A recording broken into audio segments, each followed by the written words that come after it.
నమస్కారం 37 news channel కి స్వాగతం.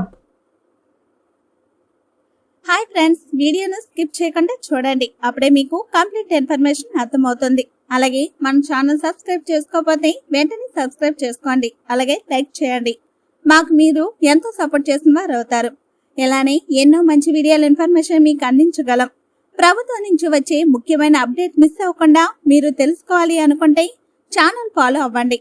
ఇక విషయానికి వస్తే, ఏపీ ఎన్నికలపై గవర్నర్ కీలక నిర్ణయం తీసుకున్నారు. రాష్ట్రంలోని ఓటర్ల జాబితాలో అక్రమాలు, అవకతవకలు, లోపాలపై గవర్నర్ జస్టిస్ అబ్దుల్ నజీర్ ఆరా తీశారు. వీటిపై ప్రతిపక్షాల ఆందోళన, అలాగే కేంద్ర ఎన్నికల సంఘానికి ఫిర్యాదులు వస్తున్న నేపథ్యంలో ఆయా అంశాలపై రాష్ట్ర ప్రధాన ఎన్నికల అధికారి ముఖేష్ కుమార్ మీనాను వివరాలు అడిగి తెలుసుకున్నారు. మొత్తం ఓటర్ల జాబితాలో ఎటువంటి అవకతవకలు ఉన్నాయి, ఎన్ని మిస్టేక్స్ ఉన్నాయని అన్నిటి మీద గవర్నర్ ఆరా తీస్తున్నారు.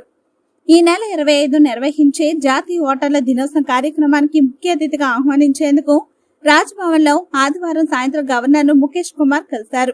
ప్రత్యేక సమగ్ర సవరణ 2024 సంబంధించి ఓటర్ల తుది జాబితాను సోమవారం విడుదల చేయనున్న వివరాలన్నింటినీ కూడా గవర్నర్ దృష్టికి తీసుకెళ్లారు.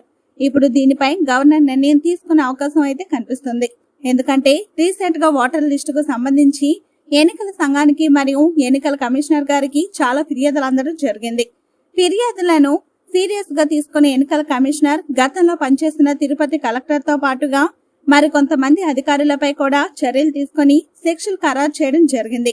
ఇటువంటి పరిస్థితిలో ఇప్పుడు గవర్నర్ కూడా ఓటర్ జాబితాను క్షుణ్ణంగా పరిశీలిస్తున్నారు.